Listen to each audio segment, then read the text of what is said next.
They call him the Southern Moonlight Demon. Clevites is one of the top 4 demon lord.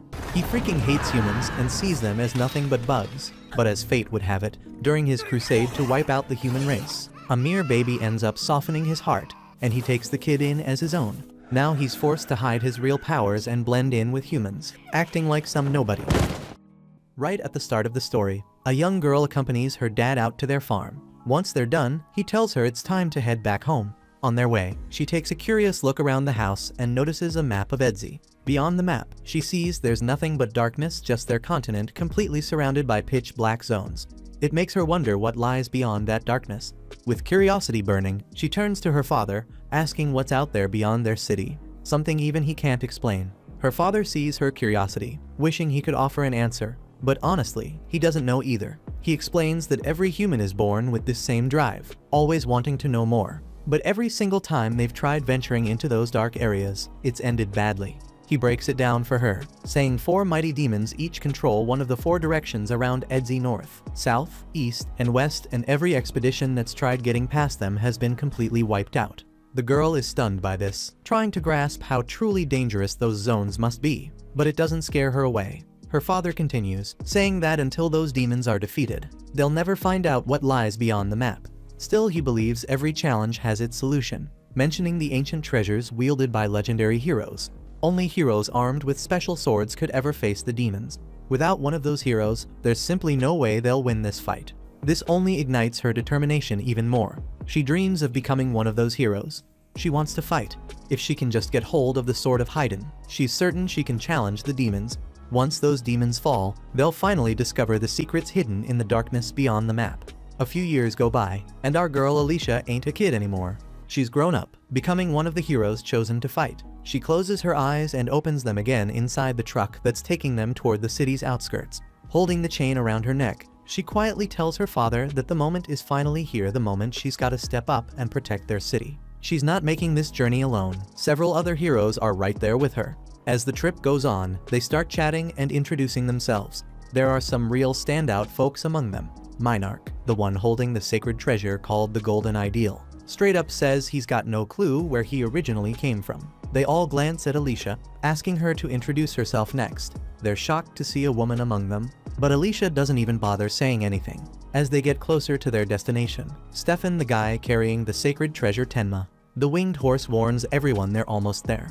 They whisper among themselves, noting how Stefan's supposed to be the strongest one here. Suddenly, the truck stops, and the driver tells them the carriage can't go any farther. They barely start getting off when demons suddenly attack, taking down a few heroes before they can even hit the ground. Stefan shouts at them to jump out and fight, organizing them quickly into groups. The archers and lancers immediately move into action, while Stefan tells the rest he'll pair up with Alicia to handle any demons still standing. Thing is, Alicia's got her own treasure, Iwatubane, the legendary stone swallow. She joins Stefan, charging straight into battle beside him. Alicia's strong and charismatic, but the most impressive thing about her is how aware she is of everything around her. On the mountain just ahead stands one of the demon lords, who starts speaking about the nature of chaos. He admits the world itself was born from chaos, and if that's true, then he himself must be born from it too. He might have a point. But as the battle rages on, the heroes jump over hills and mountains, fighting their way through till they finally reach the summit. Stefan's particularly fired up. Being known as the smartest among them, he thinks it's fair he should ask the demon lord his name. He declares to everyone that today's the day they'll prove their strength, showing the people who chose them that they picked the right heroes for this fight. As soon as they reach Mount Moon, the demon lord makes his entrance, and just looking at him sends a chill through the group. His presence alone is terrifying. This is Clevites, the Southern Moonlight Demon, and even without saying a word, he makes the whole mountain feel heavier. Stefan gets shoved back, and though fear floods his face, he admits what's in front of them is terrifying. But they were sent for this, and they can't back down now. They're not alone, they're heroes, and together they believe they can turn legend into reality. Stefan tries to move, but Clevites hits him from far away, slams him against the wall, and kills him in one blow. The others freeze in shock, not just because he died, but because Clevites never even moved. One of them steps up to lead and pushes the others to fight, while Alicia holds back for a second, reading the terrain. As the rest close in, Clevites kills them without leaving his place. That's when Alicia figures it out and yells that he's using his shadows, and if they want to live, they need to stay away from them. They don't know how to do that, but Alicia starts jumping and running through the mountain. the shadow moves toward her, and she becomes the first to notice the attack before it hits and actually responds. Clevetess's eyes shine with surprise. Maybe this won't be as easy as the last group. He doesn't care, but it grabs his attention. This is humanity, and though he hasn't faced them in 1,000 years, what he sees now isn't what he remembers. They used to be weak, no stronger than bugs, but now they've got strength, they've got purpose, and they're not giving up. He's got no clue what's pushing them like this, but he wants to find out. The heroes all go after him, and one by one, he takes them out. Alicia's the last to fall. She's thrown into the sky, eyes closing as death reaches her, and in her final breath, she says sorry to her father, telling him she couldn't make her dream real. Over in capital Heidelart, the heart of the Heiden Kingdom, people are going about their day like nothing's wrong, completely unaware that something is coming straight for them. That something is Clevetess, bursts out from the mountain facing the city, and the moment he shows up, panic spreads like wildfire. The people run, terrified, but Clevetess isn't attacking them out of rage. He's just curious, doesn't give a crap about their lives, just wants to figure out what they're planning. He remembers that the ones who came after him before called themselves heroes, saying they were sent by the king of Haydn. So now, his goal is simple: cut through anything standing in his way until he reaches that king. Villagers scatter in fear, running for their lives, while the knights kick into gear, scrambling to defend the capital. Archers line up and launch their attacks, arrows raining down on him, but Clevetess doesn't even flinch. Instead of fighting back, he flies above the rooftops, gliding through the city so he can get to the palace and see for himself what kind of force is driving these people. The knights rush to reinforce the palace gates, firing more arrows, but nothing touches him. He watches their efforts with zero concern, and it becomes clear they're weaker than he expected. He lifts one hand, throws it at the wall, and the entire thing crashes down like it was nothing but paper. That's when the knights realize they're screwed.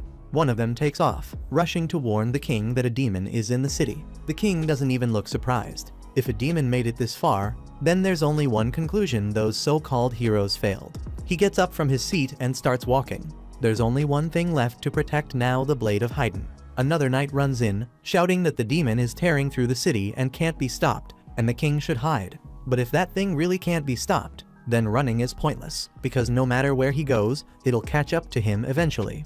The knights keep throwing flames and arrows at Clevetess, trying everything they can, but he knows nothing they do will change a damn thing. Still, there's strength in it. He remembers how Alicia's sword had managed to hit him and leave a mark. That memory sticks, reminding him that if humans are left alone, they'll eventually get stronger. He's not the one stepping into their world, they're the ones coming for his. And to him, that's all the reason he needs to bring the fight to them. The king moves closer to the door, ready to protect the blade, but as soon as he opens it, Clevetess appears. From the way the man looks, the crown, the clothes, the palace behind him, Clevetess doesn't need to ask, knows he's the king. Clevetess speaks in human language, and the king freezes. A demon speaking like a man that alone shakes him. He asks how a creature like Clevetess could even understand their words. But Clevetess already knows who he's talking to. He tells the king he's the only one who might be able to save humanity. He's not here for war, not yet. He's got questions, and depending on the answers, humanity either lives or dies. When he says humanity, he's not talking about just Haydn. He means Org, Don, Suladen, Bent, the whole damn world. His question is simple. He wants to know what kind of people they are, what twisted reasons made them march into the demon kingdom and attack his land. The king stares back without fear and says he's not answering a demon's questions. Clevetess doesn't ask twice. He cuts the king's head off right there and walks out without looking back. To him, that was enough proof. Humans are dangerous, and that makes them a threat. So now, they must be destroyed. But he knows he can't do that alone. He needs allies, a group that can follow him and help him finish the job. As he leaves the palace, a sharp cry echoes through the air. A baby, held in the arms of a dying mother, screams in pain and fear. Clevetess hears it but barely reacts. It's just another human. But the mother speaks, begs him to save the child, her voice low and broken. Clevetess stares, surprised she's even speaking to him. She's begging the one who plans to end everything. He tells her if the kid dies, she should blame the fact he was born human. But the woman answers through her pain, saying the baby never got to choose how he was born. Clevetess couldn't give a shit, but he looks her in the eye and says if she wants him to spare that kid, then she better give him a reason why. She struggles to speak, reminds him she's dying and can't prove anything right now, but says one thing with full certainty: the child will prove his worth when he grows up. And with that, she takes her final breath. Clevetess stands there, silent, then picks up the baby. He's not buying it, but watching a human grow doesn't take much effort. So if this kid's gonna prove something, he'll wait and see. Across this wide land, 5 main human races live in different parts of the world. First, the Kingdom of Dawn holds the biggest population. Then come the Orgites, brave and fierce with horns on their heads. Next are the Sladens, quiet types who avoid dealing with anyone outside their kind. Then the Benti, demonic in appearance, but loaded with raw power. Last, the Hydanians, the smallest race, looking the most like normal humans. They're also the smartest, known for crafting weapons from a rare crystal called arcanosite. But only the royal bloodline knows the true method behind it. They've been selling those weapons to the Dawn race, and that deal led the 2 races to take on missions together, forming mixed bloodlines.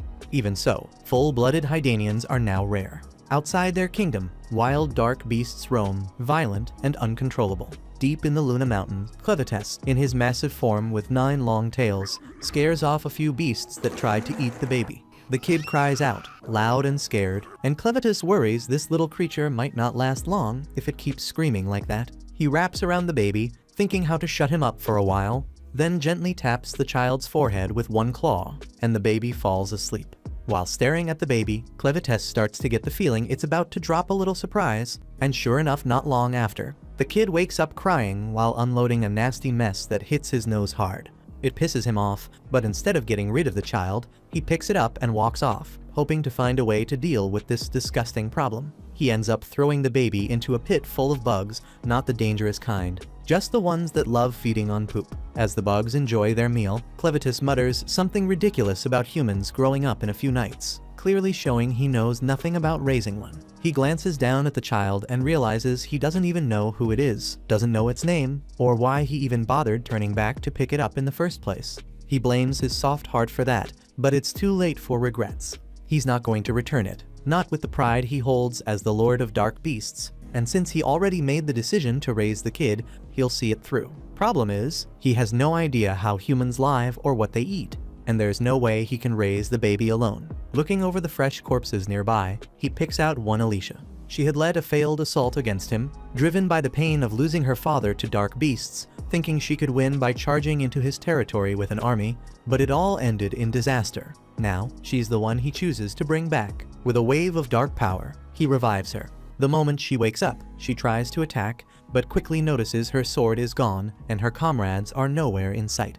Clevites tells her with full pride that she's alive only because he revived her, which means she's nothing more than a walking dead under his control. She freezes, staring at him in silence, stunned not just by the fact that she's the only one left, but by how fluently this demon speaks the human language. Meanwhile, Clevites orders her to reveal her fun bags, and the moment she hears that, Alicia instantly thinks he's trying to make some twisted move on her. She freezes up in fear, completely shocked that the Lord of Dark Beasts would dare make such advances.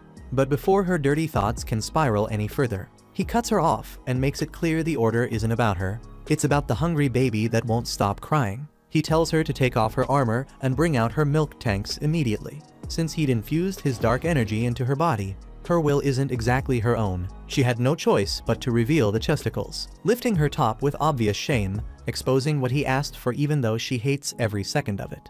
Clevites takes a good look, then suddenly realizes there's no milk. Looks like someone forgot to fill the tanks before the damn show. To clear the confusion, Alicia educates him on a basic fact that a woman needs to have given birth before she can produce any milk. The embarrassment of showing off empty tanks hits her hard, and she begs him to kill her and put her out of her misery. But he ignores her whining while the two argue back and forth over something that clearly isn't helping the baby. The child starts crying again, but instead of dealing with the issue, they keep bickering over how the kid even ended up in his hands in the first place. Fed up with the pointless chatter, Clevites snaps and demands she figure out how to feed the damn thing. She admits she doesn't know much about raising kids, but says the baby needs a woman who actually has milk. That leaves them with one problem: how the hell are they supposed to find one? She explains they'd need to hire someone, and for that, they need money. Of course, Clevites is broke, but since the cave they're in is full of arcanosite, they could probably turn some of it into cash. While he thinks about that option, Alicia considers making a move on him, but without a sword, she quickly drops the idea. Clevites agrees to the plan: find a woman with milk and feed the baby. But just as he's about to head out, Alicia stops him, pointing out the obvious that if he walks into town in his current form, people will panic before he even gets a chance to explain anything. She says she'll take the baby herself and go find someone who can help. But Clevites refuses the idea right away, not because it's wrong, but because he doesn't want the baby out of his sight.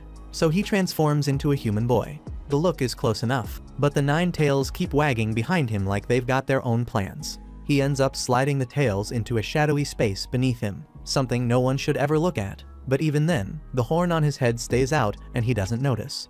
Before they leave, he gives himself a name Clen and names the baby Luna. Only then does he bother to ask for her name, and she tells him. They head to a nearby river where Alicia starts bathing the child. Clen keeps interrupting, nitpicking every move she makes like an annoying mother-in-law, from how she scrubs to how she dries him, and even where to focus more. Then out of nowhere, the baby pees right on her face, and she holds back a scream while trying to finish the bath. Once she's done, Clen says the poop-eating bugs did a better job. They reach her old camp, but it's empty. Alicia says they stored the valuables somewhere else, and leads him there. Clen tells her to go wash up too, says she smells like she's been hiding from soap since the damn dark ages. He tosses her the cloth used to wrap the baby, asking her to clean it. While washing it, she spots a crest stitched into the fabric. It's the royal mark of Hydanian blood. She freezes, realizing the baby is no ordinary kid. Back at the ruins of the castle, a soldier searches through the wreck, shocked by the level of damage left behind. He remembers the crown princess had plans to flee with her child before all this, and now he blames the king's madness for the fall of the kingdom, holding on to a small hope that someone made it out alive. On the other side, General Drell stands with a few of his men, staring down at what's left of the Hydanian kingdom. He tells one of them to go inform the emperor fast, warning that if they don't move in and take the land, another race will. The real reason he wants Hydan is clear. It's the Arkanosite secret, something only the Hydanian royals knew how to control. He heads out to gather his forces, leaving his second-in-command Maynard in charge of finding any survivors with royal blood and bringing them straight to him. Elsewhere, Alicia holds up the cloth with the Hydanian crest and confronts Clen, accusing him of stealing a baby tied to the royal family. Clen looks at her, confused and shocked, then says he was given the child by someone who looked exactly like the form he's taken. She doesn't believe a word he says, but he shuts her down and tells her he only killed the king because he was attacked first. Now he expects others will come after the child to unlock the Arkanosite power. Clen, clearly pleased by what he's discovered, says he'll raise the child as king and rule everything from the shadows. The way he calls the kid his servant makes Alicia freeze, fear creeping up her back as she starts to wonder if revealing the child's identity was a mistake. Clen tells her they need to find someone with milk fast and feed the baby before it loses its strength. While they move through the forest, Alicia tells herself there's no way the humans would accept someone with a freaking horn sticking out of his forehead, even if he was disguised as one of them. Alicia keeps thinking no one would accept Clen with that horn on his head, but she forgets Orgites have the same feature, which could help him pass, though she still believes humans would figure him out and ruin his plans before they even start. She also starts seeing how deep his obsession with Lunar runs, and something about it shakes her up. If anything were to happen to the kid, she fears it might bring real disaster to humans, so she decides to make it her new duty to protect the child no matter what. While they're walking, a bunch of bandits jumps out and hits Clen straight in the head before Alicia even realizes who they are. He thinks they'll be easy to handle, but right after the first hit, he drops and starts bleeding hard. Alicia screams like a little girl and takes a hit to the back of her head that knocks her out cold. Even with Clevitess's power inside her, she's shocked at how weak she still feels. Later, she wakes up and thinks for a moment she's surrounded by her soldiers heading into battle. But before the dream settles in, Clen's voice cuts through, calling her a fool and telling her to wake up. That's when she snaps back to reality and sees they've been captured by bandits, with Clen smirking like he's not even worried. They're sitting in the bandits' carriage surrounded by a bunch of other captives. Clen's just chilling with baby Luna in his arms and wearing this calm-ass grin, which honestly freaks Alicia out even more since she's got no clue what's running through his mind. She notices Luna sleeping quietly and asks Clen how he managed to settle her down. So he explains that Luna was fussing earlier, but the second she saw those bandits' busted faces, she passed out cold. Alicia carefully moves past the other prisoners, edges closer to Clen, and whispers, asking why the hell one of the strongest demon kings who ever lived let himself get caught. She figures that when Clen changed his appearance, he probably weakened his powers too, which explains why he got knocked out in one hit. Clen nods slowly, admitting she's close, but not exactly right. Changing his form made him as physically weak as a regular human, something he didn't realize until after he got sucker punched. Basically, his built-in defense is pathetic now, but if needed, he can still power up. But that still leaves Alicia wondering why Clen hasn't busted out of this mess already. Clen explains his thinking. Since he's stuck blending in as a human for a while, he plans to keep his true strength under wraps until Luna takes her rightful place as king. Plus, he's actually curious about humans, wants to see what makes them tick, like why these poor bastards around them got captured in the first place. That's why he's just sitting back and letting things play out. Realizing Clen's totally clueless, Alicia lays it out straight for his dumb ass, telling him they got captured by bandits who probably planned to sell them all off as slaves. She quickly adds that Clen shouldn't judge humans based on these scumbags, since bandits are the absolute worst kind. Not long after, they arrive at the bandits' hideout, where the captives are immediately split into two groups, men on one side, women and kids on the other. Suddenly, one guy tries to make a run for it, and Dagarn, one of the bandit bosses, just cracks a twisted grin, knowing the poor fool just signed his death warrant. Right on cue, another bandit chucks a dagger straight into the guy's back, dropping him instantly. With that idiot gone for good, Dagarn turns back to the terrified crowd, warning them not to pull anything stupid, unless they want to end up dead too. He then locks eyes on Alicia, orders her to come with him, and before she can even protest, he grabs her roughly and starts dragging her off to his room, determined to find out exactly what she's hiding. Clen's still standing there looking lost when a woman named Carm, who seems to run the women and babies side of this shady-ass operations, spots him just staring into space. Noticing he's got a newborn in his arms, Carm calls her servant Neru to take care of Luna. Neru's whole job around here is nursing babies they kidnap. The bandits' hideout is in an old quarry, and at the bottom there's this deep pool. Way down at the very bottom lies some legendary red blade, but getting to it isn't easy, because something crazy powerful is guarding it down there. Turns out I misread Dagarn's intentions, because he only dragged Alicia straight to Vroko, the guy currently running the Crow's bandit gang, while their real boss Zazak is away. Vroko apparently stole leadership from Zazak, and nobody dares say a damn thing because of his pet beast, Betty, who's strong enough to rip people to shreds. Alicia instantly recognizes Betty as a Western demon, shocked that a low-life bandit like Vroko somehow managed to tame such a dangerous creature. Vroko casually talks to Betty, and she tells him she's bored and wants to play with a human male. Vroko shrugs and tells her she can choose whichever she wants from the two bandits who brought Alicia in. But before that happens, Vroko explains why Alicia's here. The bandits obviously got their hands on all those magic crystals Alicia collected from Clen's base. Vroko already figured out they came straight from Mount Moon, home to Clevitas. Based on that evidence, and the fact Alicia didn't even flinch when she saw Betty, he knows for sure she's one of the 13 heroes from Haydn who were sent to kill Clevitas.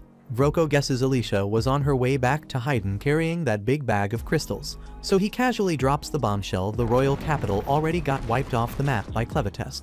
But for the Crows, that's not exactly bad news.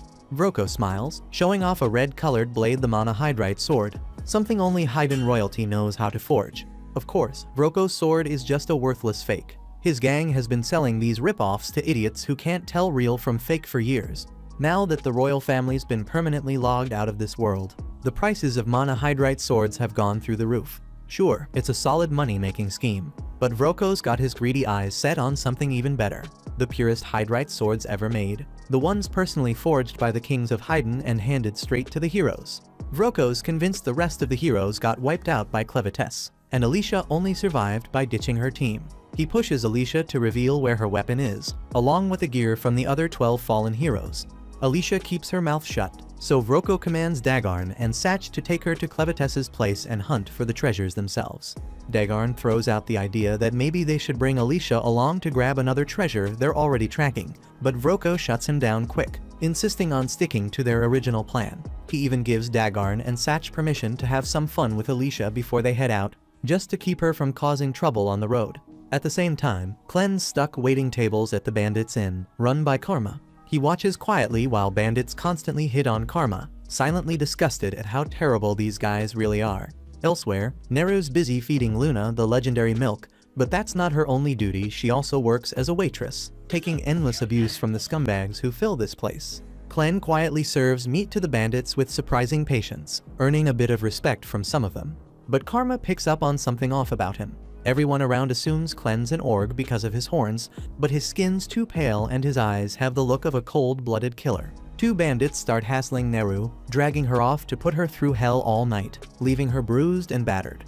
Neru doesn't complain though, and once they're done, she just silently returns to the inn to nurse Luna again. Shortly after, the two bastards who abused Neru suddenly get weak and dizzy, and moments later they're completely wiped from existence. Turns out Clen quietly stepped in, dealing swift justice for Neru. Neru comes back to feed Luna again, finding the baby gently resting in Clen's arms. She's got no clue what he did to those two guys and honestly doesn't care. Her only thought is feeding the baby, so she picks Luna up carefully and takes him out to a nearby shed to nurse him. Clen follows quietly behind, sitting down next to her and gently asking Neru to share a bit about herself. He wonders if she's officially part of the Crows and exactly what kind of work they're into.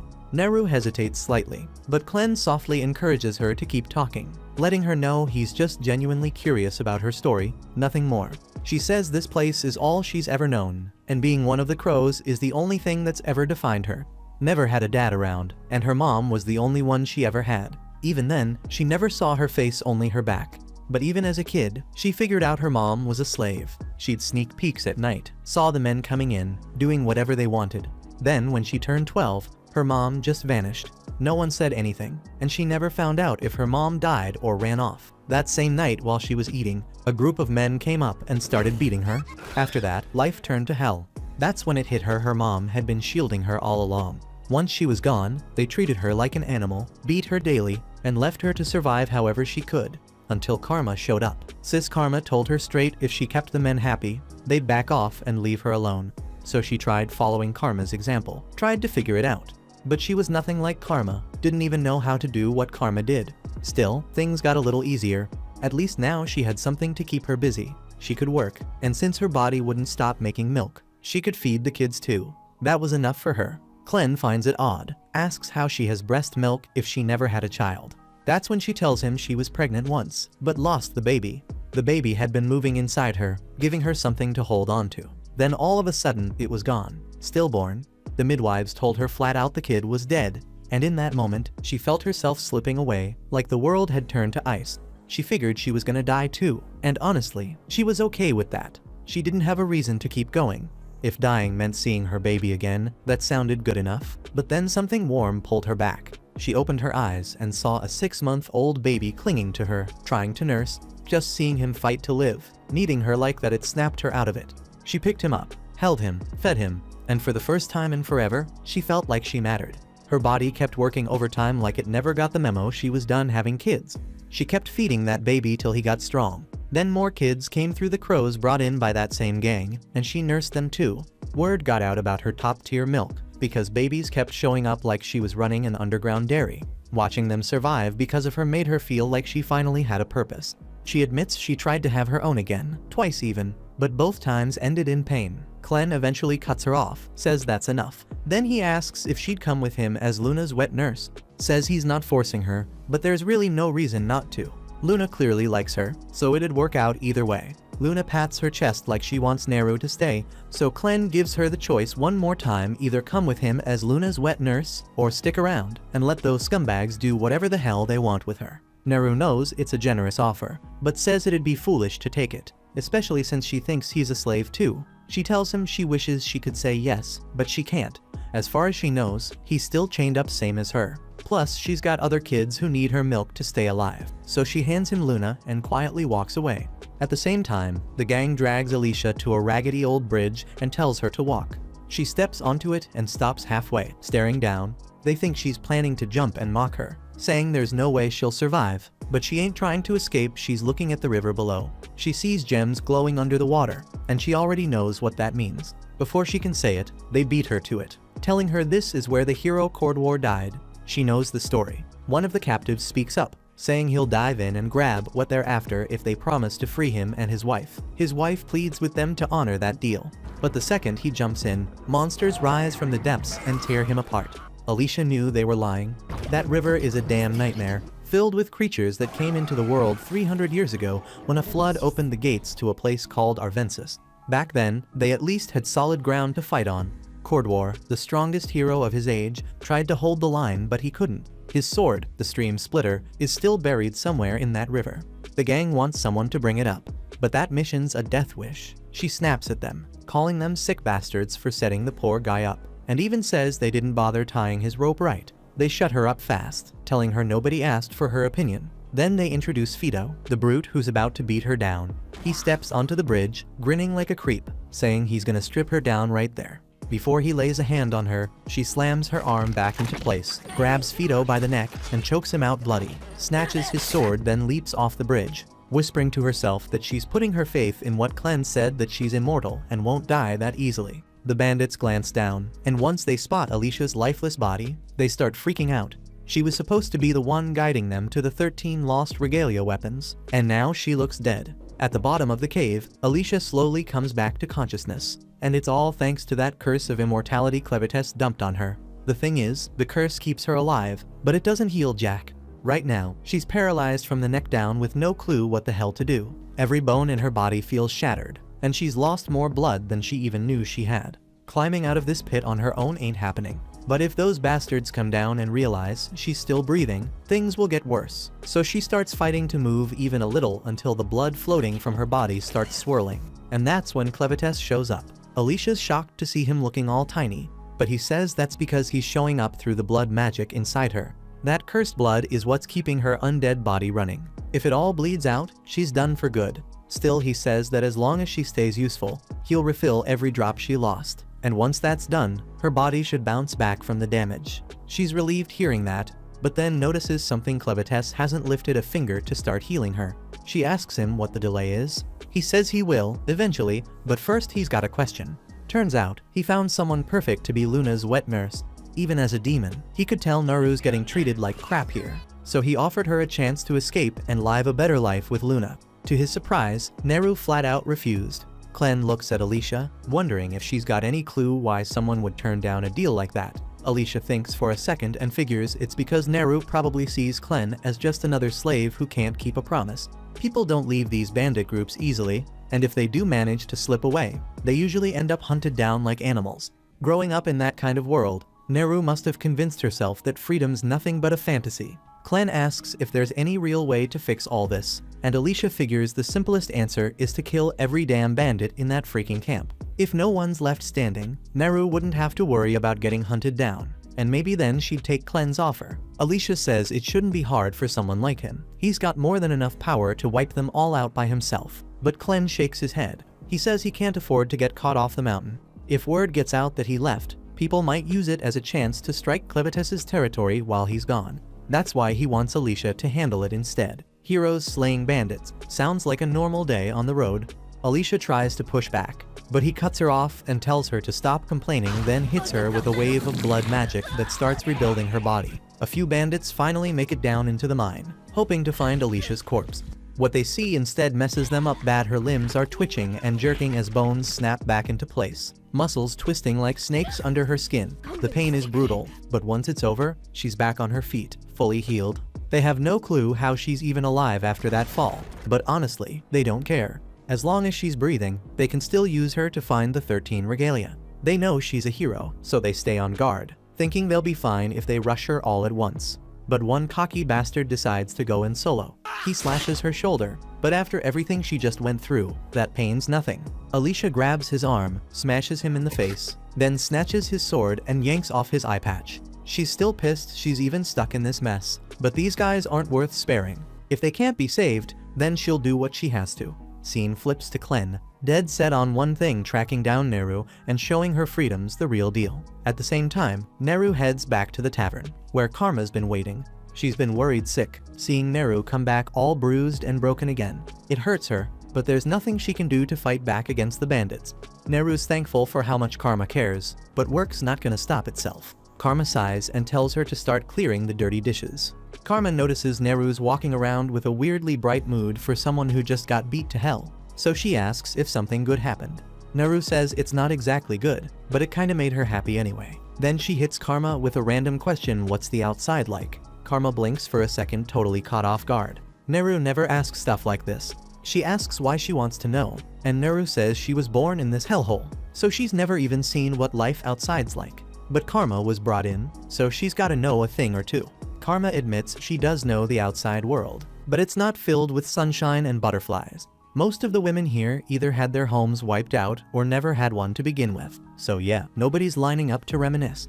Still, she wants to know why Neru's suddenly thinking about all this. Noru says someone asked her if she wanted to leave. Karma instantly smacks the crap out of her, says she's crazy for saying something that dangerous out loud with bandits lurking around. Those bastards don't see them as people, just tools to toss out when they stop being useful. That's why the girls stick together, protect each other, stay quiet. Saying stuff like that is the fastest way to end up dead. Right then, Vroko walks in, and of course he heard everything. Karma freezes, heart sinking, because nothing good ever comes from that guy showing up. She tries to keep cool and asks why he's even here since he rarely shows his ugly face in the tavern. He shrugs, says he heard about the new baby and wanted to check it out. Karma turns to Neru, asks her to tell him where the baby is. Last she saw, Luna was in the stables. Vroko nods, says he'll go see for himself. But before walking out, he tells Neru to come with him. The way he says it sends chills through Karma's spine. She knows damn well what that tone means. She tries to stop him, but she's got no say around here, and Neru's too naive to realize the danger she's walking into. After they're gone, Karma slams her fists against the table furious. Neru was the only one taking care of the babies here, and now she's just gone. Vroko doesn't give a damn about any of that. Karma tries to tell herself there was nothing she could have done, that maybe Neru brought this on herself by dreaming too loud in the wrong place. But deep down, she knows that's just bullshit. Feels intense panic about what's coming next. Right then, Clen walks in holding Luna, and Karma jumps a little since she didn't hear him come in. But it clicks quick, he's probably here to feed the baby. She tells him Neru's gone, and chances are, she ain't coming back. Karma hates saying it, but that's just how life goes around here. Clen stares at her confused, not buying that answer one bit, then asks her what the hell she means. The second Karma looks into his eyes, she knows he's dead serious about finding out what happened to Neru. At the same time, Vroko's leading Neru down this dusty old stairwell, and she's low-key amazed, since she's lived her whole damn life in this camp and never even knew this place existed. Vroko explains it used to be a magic ore mine, and magic ores got all kinds of uses. Like the lamp he's carrying, it burns thanks to crushed ore mixed with bug oil. Before he turned bandit, he spent a hell of a lot of time messing with magic ore, especially testing how it mixes with different liquids to pull off wild effects. Just ignore those skulls on the floor, they're not a bad sign or anything. Probably just the last guys who took a wrong turn. Suddenly the light cuts out, and Neru freaks the hell out because she can't see a damn thing. She begs him to turn it back on, and he does. But when the place lights up again, her heart nearly stops. Vroko's freaking pet monster is standing right behind her. Turns out, one of his twisted little experiments let him take control of demons like Betty, and that's how he clawed his way to the top of this camp. But being the boss comes with rules, and letting a slave talk about escape is a big no. That's why Betty's here. He's planning to let her handle Neru. The second Neru realizes what's happening, panic hits hard. She turns and bolts, trying to find any way out.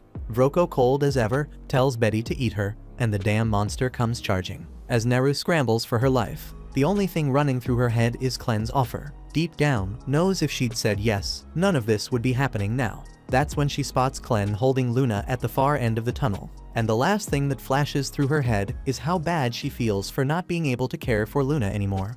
Normally, this would be the part where Clen swoops in and saves the day, but nope. Betty swallows Neru whole, and just like that she's gone. Luna bursts into tears, watching the nightmare play out, but Clen doesn't flinch. Says that's how this world is.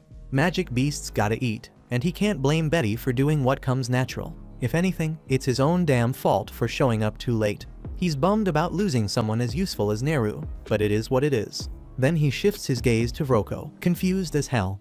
No damn troll from the western woods is bowing to a fun-sized fool with teeth like garden rakes. Vroko thinks Clen's lost his damn mind, mouthing off in a moment like this. He doesn't even get how the guy showed up here in the first place, but figures it won't matter for long, tells Betty to eat Clen and the kid too. But Betty doesn't budge. Vroko glances up to see what's wrong and nearly drops dead on the spot. Betty looks absolutely terrified. He's never seen her like this. She won't even step near Clen, shaking so bad she ends up puking Neru back up. Neru's all messed up, half melted from stomach acid, missing a damn arm and a leg. But somehow, she's still breathing. Clen calmly removes the acid, then places Luna down beside her so the two can be together for whatever time Neru's got left. Then, without Vroko noticing, one of Clen's shadows picks up both Neru and Luna and floats them away. By the time Vroko turns back, they're gone. He stands there stunned, thinking Clen must have used some kind of magic. But Clen doesn't even know what the hell magic is. Vroko figures Clen's just acting clueless, since magic's the only damn thing that explains half the crap he's pulled so far. Magic, plain and simple, comes from combining magic stones with tower ingredients to trigger wild effects. Like that nasty brew Roko's hiding in his coat crafted using those stones, a bunch of herbs, and the squirming larva of a parasite fly. The mix turns anyone who ain't him into a drooling moron. That's how he got Betty to obey his every command without a second thought. He dumps the potion into his fire pit, creating a thick, strange vapor. The instant Betty inhales it, her eyes glaze over, and she launches at Clem, blinded by fury. Clem gets tossed across the cave like a sack of potatoes, since he can't tap into most of his strength while stuck in this flimsy human body. As he's flying, the only thing racing through his head is how pissed he is that Alicia never gave him a damn warning about any of this magic stuff. Meanwhile, Alicia's still busy hacking her way through the bandits, and she's already dropped 8 like it's nothing. But that's barely scratching the surface, and the bargain bin sword she swiped from one of them has already snapped. If she wants to clear out the rest, she's gonna need something a hell of a lot better. So she bolts straight out of the flooded cave. There's close to 50 left, and even with her undead body, stamina's still a thing. If she burns out before finishing the job, she's screwed big time. She reaches the lake, but the monsters are already circling up top waiting. Jumping in now's asking to be dinner, so she climbs to the top of the scaffolding instead, baiting the idiots to follow. Once a crowd builds up, she slices the main rope, dropping a dozen into the water all at once. The monsters snap, turning the lake into a bloodbath while Alicia hides in a barrel. She doesn't need air, so she lets herself sink to the bottom, where the legendary blade's supposed to be buried beneath the silence. Even so, holding her breath until she hits the bottom is way harder than she thought. That pain and pressure she prepared for kicks in fast. Her senses start to fade, and her chest's on fire from the lack of air. She knows she won't die even if she runs out of breath, but it still takes everything she's got not to panic and swim back up like her body's begging her to do. After a while, she hits the lake bed and rolls out of the barrel. She sees the red glow of the magic sword not far off, so she forces her heavy body to swim toward it. If she can grab that sword, things will shift. Getting back to the surface will be a breeze. But right before her hand touches it, a massive red eye pops open. That's when she realizes she didn't reach the lake's bottom, she landed right on top of a sleeping giant monster. The beast rises, launching her backward with a surge of water. She figures this is the same creature that took down the legendary hero. But instead of freezing, she focuses back on the sword and makes a move to grab it. Before she can reach it, the monster opens its mouth and starts sucking her in. The pull's too strong. She grabs the sword at the last second, but her arm gets stuck between its jaws. Then something snaps in her. A rush of memories hits her all at once, pushing her to fight back. With a loud yell, she forces her strength out and smashes the monster's jaw wide open. She pulls herself free, locking eyes with the beast. With the sword in hand, she unlocks its magic and shoots forward through the water. The giant freak follows her, and she still can't wrap her head around how anything that huge could even exist. Must be one of the ancient ones, those ancient dark beasts that have been lurking for thousands of years. Usually, they stay hidden in remote corners of the world, but looks like the Arcanasite mine humans dug nearby woke this one up. As that runs through her mind, she nears the surface. But there's a new problem. The smaller monsters above have spotted her, knows she won't last unless she gets some air. Using the sword, she cuts through the water fast, slices a monster clean through, then bursts out of the lake gasping. The bandits can't believe their eyes when they see Alicia still breathing. But she's barely got a second to catch her breath before that massive monster rises up behind her. The second it shows up, those bandits completely lose it, and then all hell breaks loose as the thing starts swinging its tentacles everywhere, tearing through everything in sight with brutal force. Alicia does her best to stay out of reach, but her attacks aren't doing much, barely scratching its skin. She figures it out real quick, no single hero's taking down an ancient one. Luckily, that beast goes wild on the bandits, tearing them apart and chomping through the mess. The leftovers end up as snacks for the smaller fish monsters. Alicia figures that's good enough. Her mission's over. Then she hears Clen's voice, even though he's nowhere in sight. Turns out they're using telepathy. Clen tells her he can't see much, but with all the blood around, he assumes she pulled it off. She snaps at him, pissed that he sat back while she nearly died out there. Clen brushes it off, says he's got problems of his own right now. She can't wrap her head around what kind of crap a demon lord could be dealing with. Clen explains he's stuck facing a technique he's never seen before, and his human body's weaker than expected. He blames her for hiding the whole magic thing from him, says once she's back, she's getting punished properly. Still, he already crushed that brainwashed troll, and is now farming aura while he waits. Somewhere else, Vroko's running like hell. Convinced Clen must be some kind of genius mage after one-shotting his pet troll, he ends up stumbling on Neru's corpse, with little Luna crying beside her. One look at that girl gives him a twisted idea. Maybe there's still a way out of this mess. Back with Alicia, she rushes toward Clem after getting his call, and the first thing she notices is the weird smoke hanging in the air. Clem spots the sword she's wrapped up in cloth, and she immediately makes it clear she's not parting with it. Says she nearly got eaten trying to get that damn thing. Clem's not even that interested in the sword, but what's got him on edge is the crimson smoke. He says it doesn't seem to mess with regular humans or animals, but for him, it's screwing with everything. His sense of smell's shot, ears ringing, and the whole area feels off. He says he could blow it all away by shifting into his true form, but with Luna somewhere out there, he's not taking that risk. Alicia freaks out the moment she hears Luna ain't with Clem, but he tells her not to lose it, she shouldn't be far. Then he asks her straight up about magic, and she explains only certain folks can use it by tapping into the hidden power inside Arcanasite. She admits she can't use it herself, even though she knows the basics.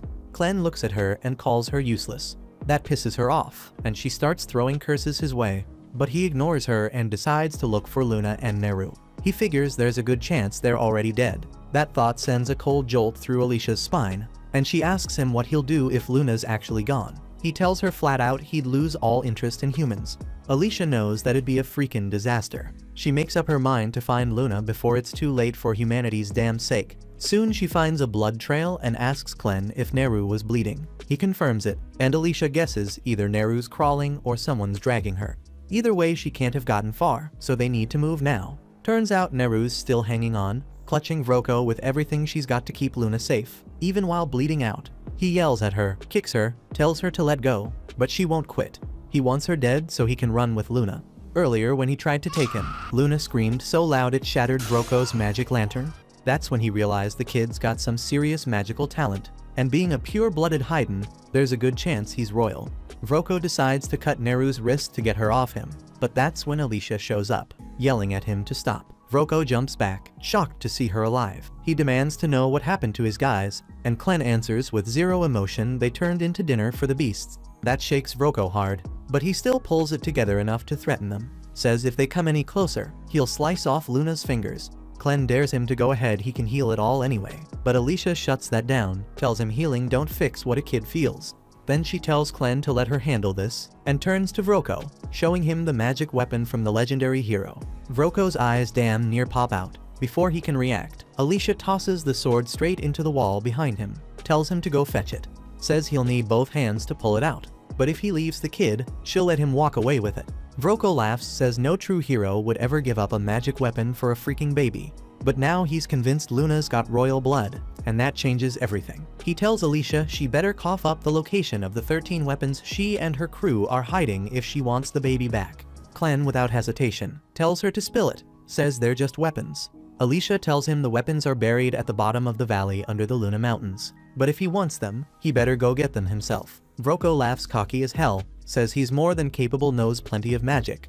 Then he releases some black powder into the air and taps Luna lightly, making the kid cry, which activates his powers on instinct. Luna's magic boosts the powder, triggering Vroko's invisibility spell and making him vanish completely. He starts walking off, thinking he's untouchable, but Alicia suddenly appears in front of him and slices him clean in half. He's stunned, can't figure out how she found him. She tells him it didn't matter how quiet or invisible he got, she followed the sound of Luna crying. Meanwhile, Clem picks up Luna and brushes off the black powder. Alicia leaves Vroko's body invisible, then looks at Luna and realizes he's only alive because Neru protected him so fiercely. She turns to Clem and asks if he can save her. He says he can't, he's limited to one zombie puppet at a time, and Neru's lost too much. There's not enough left to regenerate, not without getting pieces from somewhere else. Adds it'd just be easier to let her die. That sets Alicia off. Yells at him for thinking about letting the woman who saved his kid die like that.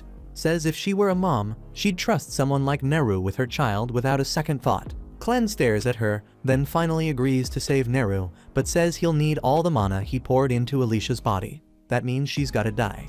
Alicia doesn't even flinch. Says she's fine dying if it's for someone else. Says that's what being a hero means. Clem nods once and ends her life immediately. Not long after, Neru opens her eyes, shocked she's still breathing. But even more surprising, her body's been completely rebuilt. Clem didn't just save her, he restructured everything. She looks at him and asks if he brought her back, and he tells her yes, but it's the hero she should be thanking. Says it took a while to fix her up, and by the time he was done, Alicia's body had already started rotting.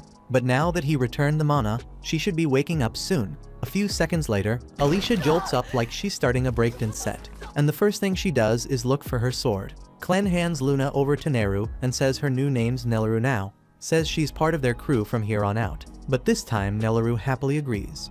The next morning, Clen takes Alicia's sword away, and she's clearly upset. But he calmly explains that having it out in the open will only attract trouble. He tells her he's keeping it hidden in his shadow for now, ready to bring it back if needed. Meanwhile, Nelaru finishes packing up a bunch of gear taken from the bandits and even finds a decent outfit for Lona to wear. Alicia watches her moving all that luggage and asks if it's not too heavy. Surprised she's handling it on her own, but Nelaru says it actually feels pretty light. That's when Alicia remembers that Nelaru lost a large portion of her body the day before, nearly dying in the process. Clen must have replaced those damaged parts with something stronger, though Alicia still has no clue what he did to save her. Then Nelaru steps closer and offers to carry Alicia's sword for her, saying she just wants to help. Alicia awkwardly explains she doesn't have the sword anymore, and Nelaru pauses to think, recalls hearing something about Vroko stashing away some fancy swords in his desk. Hearing that, Alicia lights up and begs Clen to let her grab a replacement, even just a regular blade. Clen knows full well she's pretty much useless in a fight without a weapon, so he agrees. Alicia immediately rushes off toward Vroko's office, excited to see what she can find. With the bandits wiped out and the slaves long gone, the place is mostly deserted now. Clen casually asks Nelaru if she's going to miss this place, but she quickly replies that it only holds bad memories and she's glad they're finally leaving. What really bothers her though is not getting to say goodbye to Karma. Hearing that name again, Clen realizes he might have made a mistake earlier, but before he can say anything, he's suddenly hit from above and sent flying. Back in the office, Alicia finds a small stash of coins, a leather armor set, and one decent sword tucked in the drawer. She's satisfied and starts heading out when suddenly, Clen crashes straight through the wall, slamming into the desk right in front of her. Clen then mutters that he still hasn't gotten used to how damn fragile this human body is, always getting tossed around like a ragdoll. Before he can say a word, Gart bursts through the hole in the wall and Alicia instantly senses how strong he is. So she raises her sword without hesitation. But in the next moment, Gart throws a savage kick that slices the air and leaves a small cut across her face from pressure alone. He's impressed she managed to dodge in time, but he doesn't think she'll last long, and starts pummeling her with kick after kick until she stumbles. Then he jumps back and sends out a violent gust of wind that blasts her straight through the roof, crashes outside hard, but somehow still stands, and that earns her some respect from Gart, who tells her he's not here for her anyway, just wants tiny-ass Clen. So if she drops the sword and walks away, he'll let her go without another scratch. Alicia doesn't believe a single word coming out of his mouth, thinks he's just another bandit trying to survive. She wishes she had the stream splitter in her hands right now, but since that's not an option, she decides to use one of the techniques she picked up from Haydn. She clears her head and tunes everything out until the only thing she can focus on is taking this guy down. Suddenly her steps become sharper, her rhythm tighter, and the sudden shift in her movement catches Gart by surprise. Just as she's about to land a solid strike, Clen suddenly shouts at her to stop. Her body freezes before the blade hits, but the fury in her eyes hasn't cooled off, so Clen rushes in and snaps her out of it before she does something reckless. Once she's calm again, Clen explains this whole thing is one big misunderstanding, and there's no reason for them to be fighting at all. If he hadn't stepped in, she would have gotten her shit kicked in by Gart before her sword even touched him. Gart, being reasonable enough, asks what the hell Clen means by that, because from where he's standing, Nelaru smells exactly like a western troll. He was told there was a troll being controlled in this camp, and after checking the caverns under the base, he found a dead one with body parts missing like someone had been slicing pieces off on purpose. So from his angle, it looks like Clen's the leader who killed that troll for fun. But the truth is way more complicated than that. Then Clen tells Nelaru to take Luna and wait by the front gate since he needs to talk to Gart alone. Once they're out of sight, he leans in and tells Alicia something wild. Gart's not who he says he is. Actually, he's a dark beast hiding behind some serious illusion magic. Alicia's jaw practically hits the floor. Had no clue there were others out there like Clevites who could pass for human so naturally. But Clen explains it's all just a trick. From what he knows, there's only one creature strong enough to pull off illusion magic that advanced, and that's the dark beast of the west named Zafir. Clen doesn't get along with Zafir though, and he's not exactly eager to run into him. Meanwhile, Gart is stunned that Clen figured all this out so quickly, so he presses him asking who he really is. Clen's not about to spill the truth, so he lies, claiming he serves under Lord Clevites, another dark beast. Gart buys it, drops the illusion, and reveals his real form, a giant bird monster loyal to Zafthir. Now that he's shown his true face, he asks Clem to do the same. Clem responds by unleashing one of his shadow tails, enough to prove he's not bluffing. That's all Gart needs to call a truce. But Alicia's head is spinning, there's way too much to process. If there are more dark beasts out there walking and talking like humans, then what the hell were the heroes even fighting for back when they went after Clevites? Clem catches that look on her face and tells her to chill out. There aren't that many beasts who can pull off a full human disguise. Outside of Zafthir, nobody else even bothers, since most of them don't care enough to get mixed up with humans. From there, Gart wants to know why Clem's got a human tagging along. But Clem plays it off, saying Alicia's his servant now, bound to follow whatever he tells her, using her as a guide while he figures out the human world. Same thing goes for Nelleru and Luna, they're part of the plan. But he's not about to hand over any more details. Gart shrugs it off, but lays down one warning. If Clem steps in his way, he'll have no choice but to kill him. Clem just smirks and says he's welcome to try, but taking him down won't be easy. Now that Clem answered one of Gart's questions, he says it's only fair he gets to ask one too. Before that, Gart mentions Zafthir might be planning to wipe out all of humanity, and that just doesn't sit right with him. From what he remembers, Zafthir always seemed fascinated by humans. The Orgites in the West even worship her like some god, so why the hell would she suddenly decide to erase them all? Gart agrees to explain. 3 days back, he found out that some dark beasts in the West had lost their kids. That alone didn't seem too unusual, but what got him thinking was a strange vial someone left behind at one of the scenes.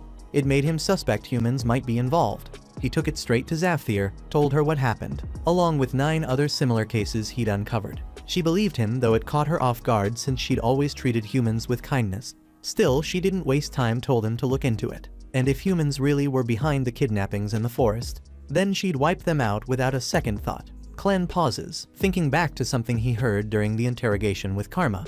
She told him that every child born in their camp gets sold off to some mysterious group of men because of their talent. That's what Rocco had planned for Luna too. Putting the pieces together, Clem suspects there's a link between the missing Dark Beast children and those human kids being sold. Since talent was part of the deal, he figures magic must be playing a role here. Then Alicia hears that, and her whole vibe changes. Clem picks up on it and asks if she knows anything. She says magic isn't exactly her specialty, but the idea of kidnapping children for magical talent sounds like something the wizards would be behind. These wizards changed the entire landscape of war in the human kingdoms over the last few years. Battles now depend almost completely on how strong each side's wizards are, since one of them can take out dozens, sometimes hundreds with a single spell. Sure, they can still be killed by other wizards, so it's not like they're untouchable, but they're still a serious threat on the battlefield.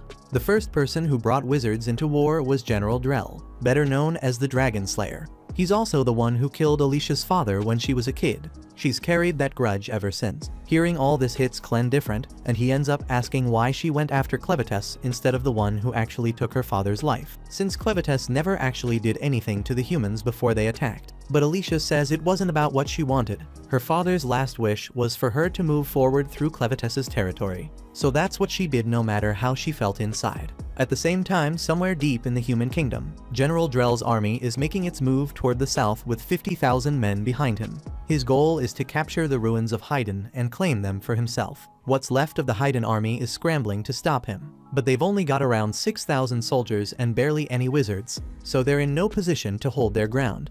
Mikkel wonders if reinforcements are on the way, but with how things are looking, it'll take at least 3 days before anyone shows up, which means they're on their own for now. Even so, Commander Rhodey is not ready to give up. Tells Mikkel they might have a shot if they can make it to the fortress at Highgate and shut the gates behind them. That way, even with the odds stacked, they could still stand their ground against Drell's forces. The problem is, that plan depends on the soldiers already stationed there playing along. Rhodey had sent them a letter explaining the whole situation, but since he hasn't gotten any kind of reply, he figures things must be just as messy inside that fortress. Neither Rhodey nor Mikkel knows for sure whether the rumors about Clevites wiping out Haydn are true, but if Bolate sent Drell out to take it, then odds are the kingdom has already fallen. If he had to bet, Rhodey thinks Drell's after the Forge of Haydn, since it's impossible to craft real magic weapons without it. Mikkel agrees that letting the Bolates get their hands on it would be a nightmare, but says there's more at stake than just weapons.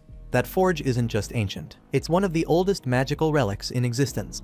If the magic-hungry Bolates manage to unlock its secrets, no one knows how far their power might go. With something like that, they could take the whole continent for themselves. And that's exactly why Rhodey says they've got to be stopped no matter the cost. Back on Drell's side, he's having a private talk with his strongest wizard, Maynard.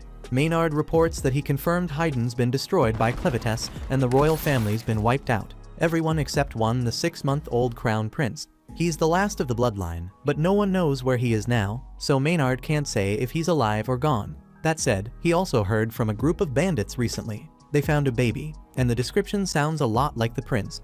So Maynard figures it's worth digging into, and Drell gives him full authority to do whatever it takes to find that child and bring him back. At the same time, Clem and the crew reach a small town, so Nelleru brews him a cup of coffee while they wait for Alicia to pull in some info. Clem has never even heard of coffee, so he asks what it is, but Nelleru isn't sure either. It's just a pricey drink, one Vroko sometimes had her make. So she grabbed a pouch of beans on the way out thinking Clem might enjoy it, and he decides to give the strange bean drink a fair shot, waits for it to cool, then takes a sip and is surprised by how good it tastes.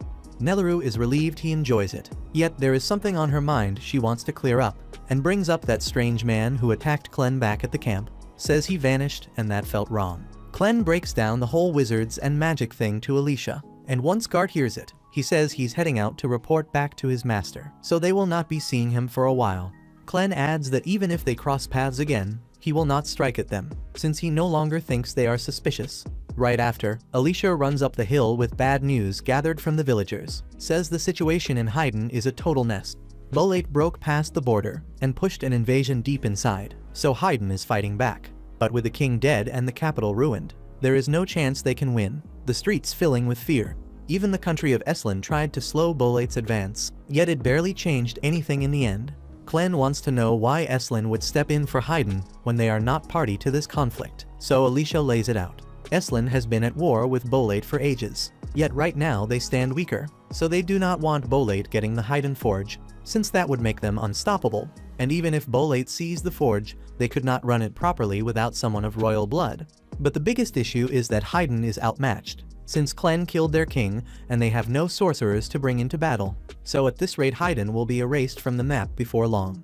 That sounds bad, but Clem still does not see a reason to care, since his only goal is to make Luna king, so whether Bolate takes Haydn or not, it changes nothing for him. But Alicia tells Clem it does matter, because if Haydn turns into Bolate territory, Luna will never become king. Under Bolate rule, only citizens born in Bolate can sit on the throne, and from Luna's features, it is obvious he is a pure-blood Haydnite, so he would end up an outcast under Bolate rule. On top of that, pure-blood Haydnites are rare and highly sought after, since their blood is the key to refining Arcanasite properly, and with a man like Drell leading the push, there is no telling how far he will go. Drell is the one who killed Alicia's father, and it was not because of a war. They had been friends once, and years after the man retired as one of the country's greatest swordsmen, Drell showed up and forced a duel to the death, just to prove he was the better swordsman. Then, after mortally wounding him, Drell looked Alicia in the eye, and for no reason blew their house up too. Alicia was furious, ready to grab her father's sword and charge, but her father stopped her. He knew Drell would cut her down the second she touched that blade. So in his final moments, he begged Alicia not to let revenge blind her, said that path leads to a war she would never return from, and asked her to become a hero who saves people, promising he would always be watching over her. Having felt Drell's cruelty firsthand, Alicia tells Clem the only way to secure Luna's future is to stop Bolate and drive them out of Haydn. Clem understands Alicia is right, but he is still annoyed he has to protect a place he once decided to destroy. Alicia is relieved he will help and says she will get ready to leave at once, but Clem tells her to stay. If he is going to step in directly, he cannot let anyone think he is doing it just because Alicia asked, so he needs a reason to confront Drell. And the fact that Drell has been kidnapping Dark Beast children to build his wizard army is reason enough. It also gives Clem a chance to see how strong these wizards really are, and that thought gets him a little excited. With that in mind, he is sure Alicia wants payback for what Drell did to her father. But her father's last wish was clear: he wanted her to be a hero, not someone ruled by revenge. Alicia's still carrying that promise she made, but after all that's gone down, she can't bring herself to call what's left of her a hero, feeling more like an empty shell stuck serving him. Clem doesn't fight her on it, just asks what being a hero really means to her. She might not believe she's one, but he's dead sure Nelleru does, since the girl's whole life got better because of what Alicia's done. That hits home, so she agrees to stay put. Then Clen shifts into his other form and tears off through the forest straight toward the Bolade army. Now the Bolade army has already broken through the second fortress on the road to Haydn. So Rhodey starts to worry hard. If nobody stops them soon, they'll hit Hydrat before long. He races along the cliff with Mikkel and says there's a shallow river ahead. So if they're going to stop that push, or at least slow it, this is their best shot right now. Meanwhile, Alicia guides Nelaru and Luna into the city. And as they walk down the street, they hear the hard thuds and ragged yelps of someone getting the shit beaten out of them. Alicia stiffens at first, then realizes it's one of the bandits who somehow lived through her attacks, so she's not interested in stepping in. People here know exactly what those bandits did, so once they recognize who he is, there's no chance they let him walk away now. Nelaru still trembles a little since that creep used to torment her all the time, but Alicia tells her there's no way he'd recognize her after how much she's changed. At that point, the bandit does recognize Alicia, so the second he spots her, he tries to flip the crowd by yelling that she's the hero who released the giant sea beast in the mine shaft. People turn to see who he's talking about. Yet by then Alicia has already slipped away, and even if they had seen her, it wouldn't change the fact he's a bandit who got caught. In the end, the townspeople hang every bandit they find inside the walls, but they're rattled by everything swirling lately. First came Clevetess's attack, then the Bolade army, and now an ancient octopus monster, leaving them worried the next nightmare could be radioactive wasps or glacial worms. But still, no matter what shows up next, they swear they'll protect their town from any threat. At the same time, Alicia and Nelaru search for a place to stay, but the whole town is on high alert, so every step feels watched and every doorway tense. Without wasting time, they keep moving. Before they head into the inn, Alicia asks Nelaru not to refer to her as a hero, since she wants to keep her identity tucked away for a while. As soon as Alicia pushes the front door open, two big men posted on either side jump in and accuse her of being one of the bandits. Alicia freezes for a moment, unsure how to handle it without turning the hall into a scene. When the men's mother steps in and tells them to stop bothering the guests, Phil tries to justify it, says Alicia looks suspicious because she wears an eye patch and carries a sword. Yet with everything that has been going on lately, walking around armed is reasonable. But it is not common to see someone traveling with a Haydnian baby. So Kari asks Alicia for an explanation. Alicia tells her that she and Nelaru serve as guards for a very important person, and right now their job is to protect this baby at all costs. That sounds convincing enough to Kari, and while she is sure there is more to the story, she does not intend to pry into a paying customer's business. She asks what they need, so Alicia says she would like a room for two, preferably with a bed comfortable enough for a baby. Kari tells her the rate is 2 silver coins a night, so Alicia pays for 2 nights on the spot, and Kari assigns them the first room on the left. At that point, the path is clear. Then she orders her sons to help carry the luggage upstairs. Pete steps behind Nelaru and offers to take the bags. Nelaru says she is fine handling them herself, but Pete insists, so she passes the load over, and he immediately regrets the offer because the bags are far heavier than he expected. Pete and Phil finally haul everything up to the room, and Alicia seems satisfied with it. So Kari heads back down and says Alicia can find her downstairs if she needs anything. Once Kari is gone, Nelaru suggests getting Luna into bed so he can rest. Neither of them realizes that one of Maynard's insects has spotted Luna.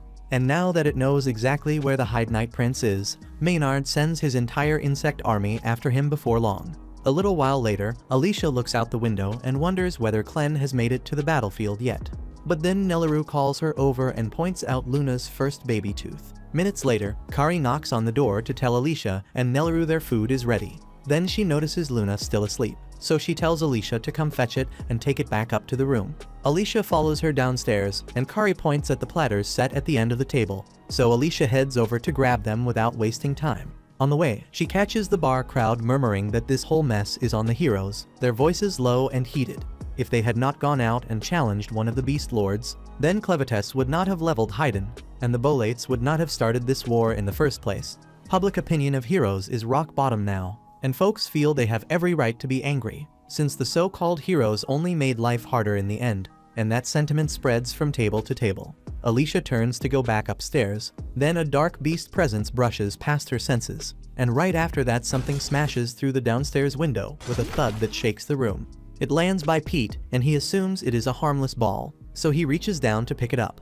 But Alicia shouts that he should not touch it, but it's too late. The look on Pete's face freezes for a split second before the object swells in an instant. slamming him into the ceiling and revealing a giant centipede. Maynard then steps into the inn at that point and explains this is no ordinary insect. It came out of the dark beast forest, so it stands on par with some of the tougher dark beasts out there.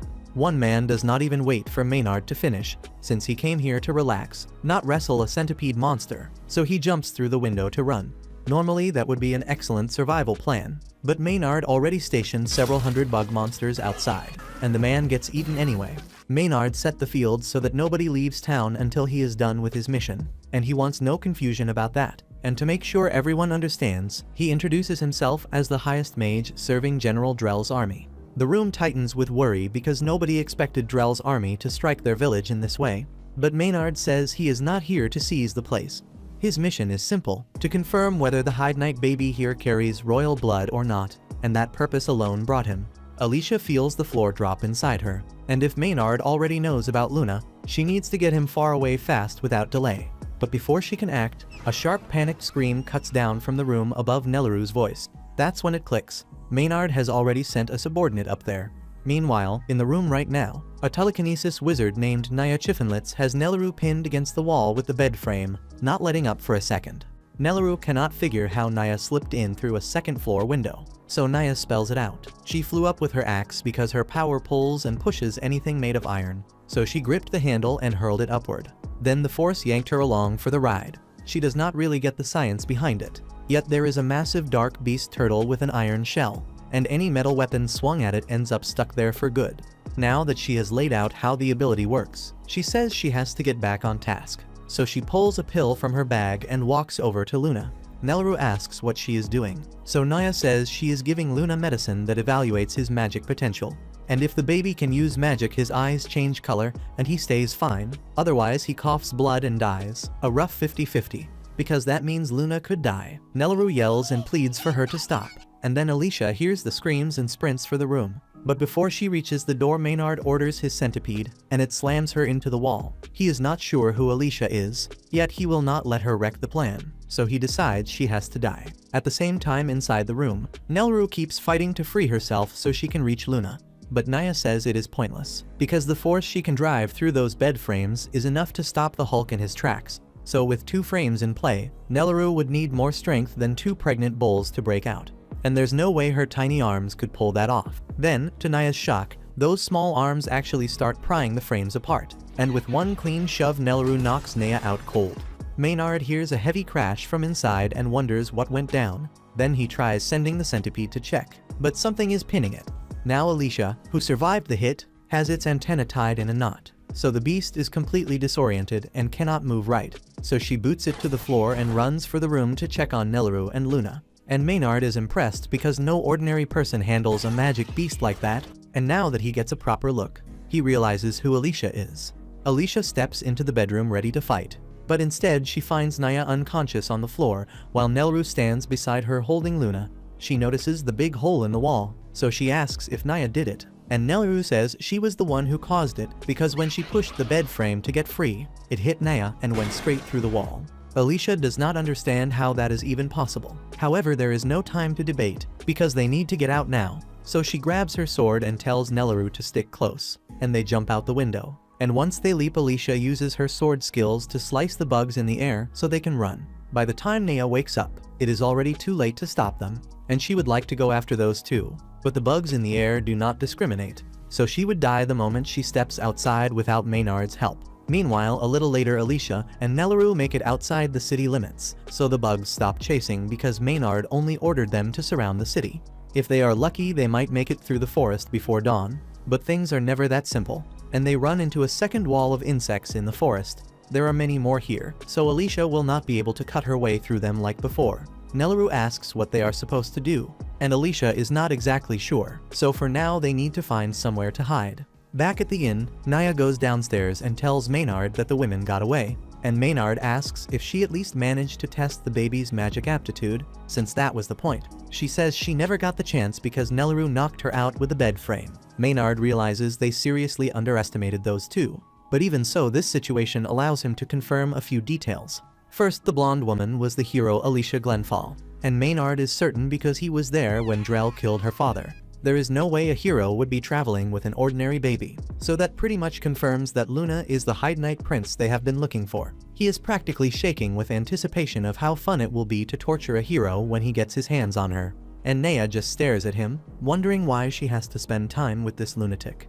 Maynard finishes his wild laughter. Then he tells Naya to round up every last resident and march them out to the main square. Once the crowd is outside, the town leader steps forward and demands to know why they were dragged out here. And he adds that if Maynard thinks a handful of bugs will make them submit, he has another thing coming. Maynard is struck by how bold these people are, so he lays out the story from his side. Says he and the Bolade army would not even be here if the king of Hyden had not made that damn fool gamble and attacked Clevites.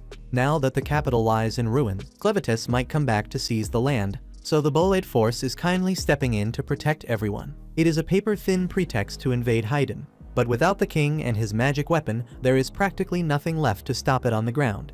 Besides, Maynard says they have a bigger enemy in the meantime, because the blonde woman from earlier is one of the 13 heroes who started this whole mess. So if the townsfolk need a target for their rage, they can start by hunting her down. Meanwhile, Drell's army keeps pushing toward the fallen capital of Hyden, and they are halfway across a shallow river when Drell suddenly stops because he feels eyes on him. So he orders the stalker to step out at once, because there is no point in hiding when the moon is pouring light over the water. Suddenly, Rhodey bursts from the brush and slams his spear into the river, and the surface turns to glass in a snap, pinning the feet of every soldier in Drell's ranks. He barks for his men to advance, even though Drell's force outnumbers Rhodey's 10-1. Rhodey's troops came ready with ice cleats, so they move cleanly over the frozen sheet, while even Drell's enslaved dark beasts can barely stagger. Mikkel leads the charge and tells everyone to focus the wizards first, so they cannot free themselves.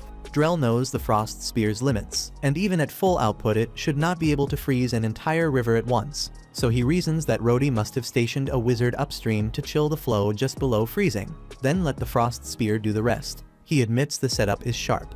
Rhodey truly looks like he has mastered the frost spear, and if he defeats Drell here he can end the whole war. However, Drell tells him it will not be that easy. Rhodey surges forward with his spear, but Drell meets him with a heavy backhand slash, so the blow knocks Rhodey several feet back. Even so, Rhodey steadies up and snaps an ice spell through the spear. However, Drell reacts in time and darts off his line, so the path he abandoned freezes solid behind him. Then they close again and trade strikes, and Drell is once more impressed by how much force Rhodey can pull from a regalia, because the weapon grants power. Yet it still takes real strength to draw out its full potential like this. However, he does not believe that is enough to break the world's shackles. So he pours in more power, lifts his blade, and a dragon's claw forms in midair at his call. Rhodey is stunned because regalia are not meant to manifest physical things, but the claw is real, and it sends him flying across the river. Meanwhile, Mikkel and the rest see their commander in trouble, so the line turns back to support him. At the same time, Drell explains that by fusing his sword with magic, he has made something far beyond a normal blade. Just then, Drell spots a group of Rhodey's men rushing his way, so he wheels around and obliterates them with the dragon claw, and the sweep takes his own soldiers as well. Rhodey cannot believe he would kill his own troops so casually. What the hell? But Drell says anyone too weak to survive a strike like that does not deserve to see the world beyond their borders. Rhodey still does not follow the talk about borders and shackles, so Drell lays it out. His goal is to shatter the legend of the heroes, because that legend pushes people to challenge unbeatable foes with methods that keep victory out of reach. Things have run the same way for thousands of years, and no one questioned the pattern, so the tradition stayed. That ends here. Drell tells Rhodey he will not kill him because he was a worthy opponent, and by now Rhodey should know there is no way he can win. Rhodey tries to stand, but his body has nothing left, so he lies there and watches as Drell continues the conquest. But a moment later, Clevites slams into the battlefield, a dark aura roaring around him as the ground shudders. Faces freeze when they realize the southern lord of the dark beasts is here. Clevites can tell that Drell is the one running this field, so he says he has a single thing to ask, and he does not waste time on pleasantries. Someone has been snatching both human children and dark beast children, and from what he has heard it ties to the magic Drell uses, based on whispers from across the region. So he wants to know if Drell is truly the one behind it. Drell notes that a beast lord coming all this way just to ask a question must have better things to do, yet Clevites answers without blinking that this is part of his duty as a lord, because if anyone defiles his land or his people, the law of the land says he must kill that offender with his own claws in retribution. Drell asks what gives Clevites the right to define that law. However, Clevites is already tired of the talk. so he drives a hand through Drell's stomach with a straight thrust. He says this could have been avoided if Drell had simply answered the damn question. Yet even with a hole in his chest, Drell stays calm. Says he already knew Clevitus would come to kill him, and he knew a head-on fight was not winnable, so he made preparations in advance and kept them quiet. A third eye opens on Drell's forehead as he primes his ultimate art. Dark Ichor Prison resolve hardening as he commits. That catches Clevitus off guard because he did not think humans could handle Dark Ichor at all. And in the next breath, Drell's body detonates and coats Clevitus in his blood. When the blast clears, the only things left are Drell's sword and a giant sphere of what used to be Drell surrounding Clevitus. Even so, Drell is not dead, not by any normal measure, because before the explosion he shifted his mind into the sword.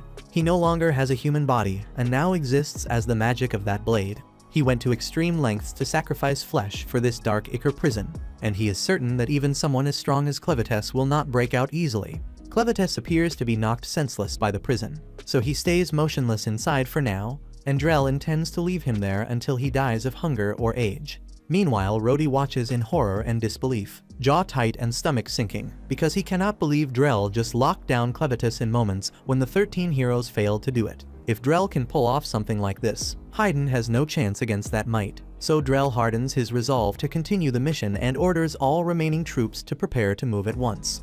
Meanwhile, out in the forest, Alicia and Nelleru are still trying to escape Maynard, when Alicia suddenly feels that something is wrong, a pull at the edge of her senses. However, she does not know what caused that pulse, and there is no channel to reach Clevitus from here, so she tells Nelleru they have to keep going. All the while, a band of angry townspeople keeps tracking them through the trees step by step on Maynard's orders.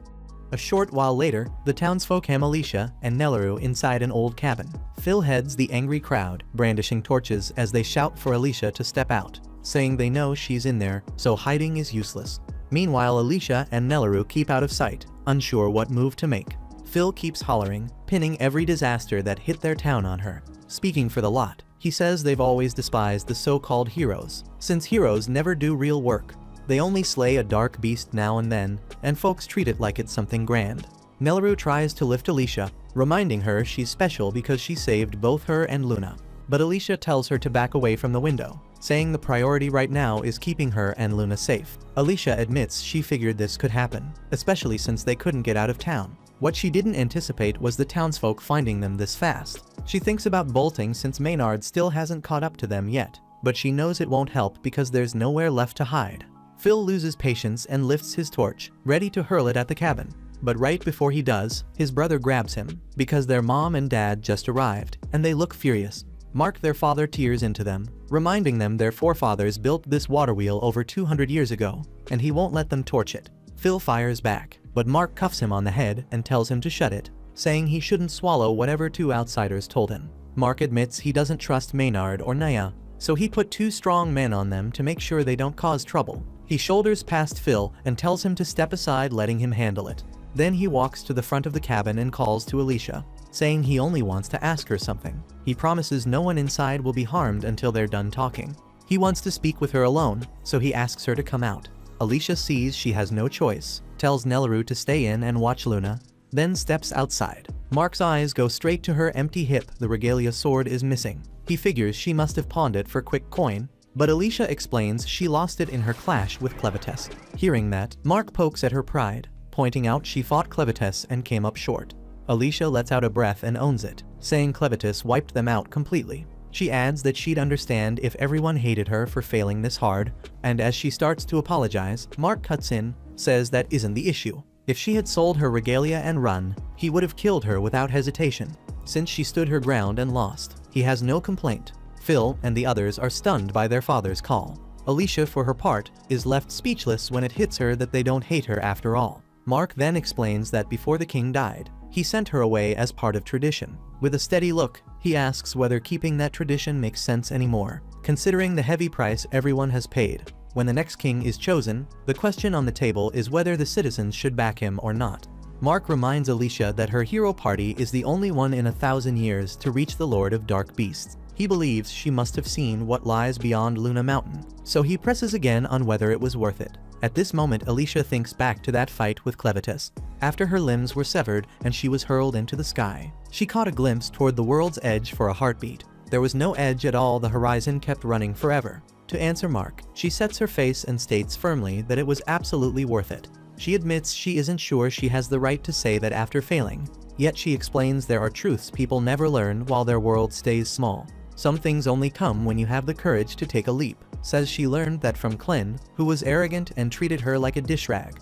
In spite of that, she's grateful to him. Without meeting him, her world would have ended without ever expanding. Emotion surges, and Alicia raises her voice, declaring there is meaning in making the world larger and better for the sake of the noble heroes who died trying, refuses to let anyone claim otherwise. Mark and the rest are plainly moved by Alicia's fierce words. He adds that the former king's one thing done right was choosing his heroes. He tells Alicia she's free to go, saying he'll reign in the younger hotheads behind him. As he turns away, he remarks that their next king needs to be alive to give it his all. That line leaves Alicia stunned, and she wonders if Mark already understands Luna's lineage. He then splits the citizens into two groups, sending one half to deal with the wall of bugs while he and the others take care of the soldiers. Before he can leave, a massive insect beast blocks his way and drives its needle tail into his chest. The creature is being piloted by Maynard, who wears a crooked grin. Then he mocks Mark, saying this is the price for letting Alicia go without his say-so. Alicia rips out her sword and charges, calling him a bastard. But Maynard only smirks, telling her she shouldn't be surprised Mark had it coming for wrecking his game. She demands what game he's talking about, and Maynard answers that it's the game where he watches Alicia get killed by the people of Haydn. That line ticks her off, so she unleashes Rising Dragon and hews the giant bug down in a single stroke. Maynard springs clear with the same smug face, asking why she didn't at least give him a warning first. Right after, Alicia shouts to the townspeople, urging them to get inside fast because the swarm is on its way. Just as she says, a cloud of insects comes rushing in. Even so, everyone including the wounded Mark manages to reach safety in time. As the door swings shut, Nelleru peeks through the window and sees Alicia still outside. Pouring everything she has into holding the bugs off alone, she puts down the first wave, and Maynard can't help but be impressed. Still, he says, this is exactly what he expects from a hero like her, standing alone and fighting no matter the odds. But the only issue is how long she can keep going. Right then, Alicia crumples to the ground in pain, and at that moment, Maynard says offhand that he forgot to bring something up. The bugs were venomous from the start. If the big ones steal your focus, the little ones slip in and dose you before you even realize. He adds he couldn't control every insect in the area, from the bees overhead to the ants underfoot. Worst of all is a special spider breed whose venom can wreck human blood itself. Alicia suddenly feels something crawling along the back of her neck, and before she can smack it, the spider sinks its fangs into her. Maynard explains the toxin is potent enough to liquefy smaller creatures from the inside out. While Alicia fights for breath, he lays out why he hates heroes so much. In an ironic twist, he admits he used to idolize them. But when he was a kid, the so-called heroes never showed up when he truly needed them. When he lost everything, the neighbor next door helped more than any hero ever did. That's when he decided heroes are just people hiding behind sugar-coated titles. In his eyes, they can't protect anyone. The only ones who can protect anything, he sneers, are himself and General Drell. After that, Maynard unleashes another wave of bugs at Alicia. As she cuts them down, she realizes this is only getting worse, since his poison even works against dark ichor. Pushing through, she glances down and sees Clevitas calmly perched on her chest. He says little only reminds her to finish things here because a bigger job still waits. Alicia slips him into her dress fast so Maynard won't notice. Meanwhile, inside the cabin, some of the bugs start slipping through, and the citizens do their best to kill them before they cause any damage. Kari tells her sons to patch the gaps in the walls so no more get in. She reminds everyone that protecting Luna is the top priority, since he represents Haydn's future. So all they can do now is hope Alicia holds the swarm back outside, while they defend Luna within. Everyone agrees they've got what they need, and they start boarding the cabin with wooden planks. At the same time, Alicia holds her ground while Maynard keeps droning on full of himself. Without warning, a massive scorpion bursts from underground and whips its lethal stinger at her, slamming Alicia and sending her crashing into a nearby river. As she struggles in the water, Clevitas slips out of her chest and asks if the poison is what's slowing her down. Alicia admits she's sluggish not only because of the toxin, but also because her wounds refuse to heal. Clevitas explains that Maynard's poison affects dark ichor. It isn't strong enough to erase it completely, yet it blocks her recovery until the venom fades, which means she's temporarily lost her immortality. Meanwhile, up on the bank, Maynard stands steady and smug, mocking Alicia as she stays in the river, convinced she's too scared to show herself. Meanwhile, back inside the cabin, the townspeople finish their work. plugging the last gaps in the walls, when a sickening sound comes from above. With a wet thud, a huge larva drops from the ceiling, disgusting everyone inside by its presence alone. One of the citizens peeks out the window and spots even more gigantic larvae swarming across the area. They chew straight through the cabin walls, and it isn't just the cabin. Countless larvae are already devouring the entire forest around them. Back in town, citizens begin to hear loud crashes echoing from the direction Maynard went. Worried, they turn to Naya and demand to know why she didn't go with him. Naya answers plainly that she didn't go because she didn't want to die. She says she won't get in Maynard's way, since once he gets serious he never stops until nothing is left. After all, he's the master of all insects and the strongest wizard in the Bolade army. At the same time, deeper in the forest, Maynard keeps taunting Alicia while she remains in the river. He explains that the giant larvae surrounding him are special creatures that hatch only once every century. When they emerge, they devour everything in sight. This species is unique to a single island in the east. Every 100 years, these larvae strip the forest bare, leaving it completely barren. But the creatures are clever. They never consume the seeds. Instead, they stay dormant in their eggs until those seeds have grown into a new thriving forest. With a smug grin, Maynard tapped the magic crystal set in his chest and bragged that his sorcery could speed up that natural cycle. With power like that, he figured the building sheltering the citizens wouldn't last even a single minute. Alicia's anger snapped at his words. She burst from the river, yet as she lifted into the air, her eyes went wide. Maynard had been quietly nursing even more insects inside cocoons, and right then the shells split open. Suddenly, the newly hatched bugs rushed her with murder in their flight. Alicia swung her blade, trying to cut them back. Yet with every arc, she saw the shimmering dust from their wings held another poison. Her strength bled away with each heartbeat, while Maynard savored the struggle. At his command, the giant scorpion smashed her into the ground, after which a massive swarm of insects buried her beneath their bodies. That horrific sight made my body freaking tremble. Right before Alicia lost all hope, Clevites stepped in. A crimson radiance burst from under the swarm, and from it her regalia sword rose, cleaving through the pile of insects.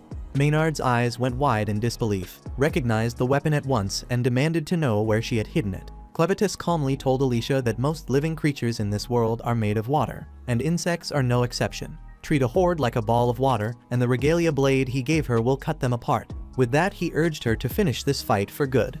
Alicia pushed to her feet, her sword blazing with power. A harsh gust tore across the field as she unleashed her ultimate technique, Stream Splitter, and in a single clean stroke, she erased the whole swarm of insects. Watching from a distance, Nia stared in disbelief as all of Maynard's creatures were wiped out. Alicia leveled her sword at Maynard and ordered him to surrender. She quickly understood he would never yield, so she knocked him out cold.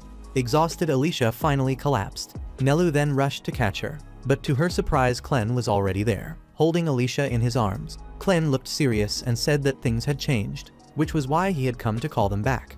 While Alicia was still weak, she managed to ask whether Clen had defeated Drell. Clen replied that he hadn't, because Drell wasn't alone. He had another Lord of Dark Beasts at his side. Thank you for watching to the end. If you enjoyed this recap, please hit the like button and subscribe. If you have any suggestions or tweaks, share them in the comments. They help me improve.